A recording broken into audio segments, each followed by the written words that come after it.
యూపీలోని ప్రయాగ్రాజ్లో జరిగిన మహాకుంభమేళాలో ఇండోర్కు చెందిన దండలమ్మే అమ్మాయి మోనీ భోంస్లే సోషల్ మీడియాలో వైరల్గా మారిన సంగతి తెలిసిందే. ఆమె కళ్లకు, చూపులకు, స్కిన్ టోన్కు, అమాయకంగా కనిపించే ఆ నవ్వుకు రాత్రికి రాత్రి అన్నట్లుగా సోషల్ మీడియాలో ఫ్యాన్స్ పుట్టుకొచ్చేశారు. అక్కడి నుంచి కుంభమేళాకు వెళ్లిన ఆమె ఫ్యాన్స్ ఒకసారి కలుసుకోవడం, ఫోటోలు దిగడం, మీడియా ఛానల్స్ ఇంటర్వ్యూలు చేయడం మొదలైంది. దీనివల్ల ఆమె పనిపోతుందని వ్యక్తం చేసిన పరిస్థితి. ఈ సమయంలో 10 రోజుల్లో ఆమె 10 కోట్ల వరకు సంపాదించిందనే ప్రచారం నెట్టింట మొదలైంది. దీనిపైనే ఆమె స్పందించింది. అవును, మహాకుంభమేళాలో దండలమ్మే మోనీ అలియాస్ మొనాలిసా సోషల్ మీడియాలో ఒక్కసారిగా ఫుల్ ఫేమస్ అయిపోయిన సంగతి తెలిసిందే. ఆమె తన పాపులారిటీతో గడిచిన 10 రోజుల్లో 10 కోట్లు సంపాదించిందంటూ ప్రచారం మొదలైంది. ఈ నేపథ్యంలో ఆమె స్పందించింది.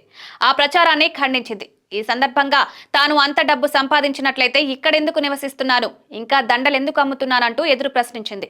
దీంతో సోషల్ మీడియా అంటే అంతే, ఎవరిని ఎప్పుడు ఫేమస్ చేస్తుందో, ఎవరిపై ఎప్పుడు డ్యామేజ్ చేస్తుందో తెలియదనే విషయం మొనాలిసాకు తెలిసి ఉంటుందంటున్నారు. వాస్తవానికి ఇండోర్కి చెందిన మొనాలిసా తన కుటుంబంతో కలిసి మహాకుంభమేళాలో రుద్రాక్షలు, ముత్యాల దండలు అమ్ముతూ కనిపించింది.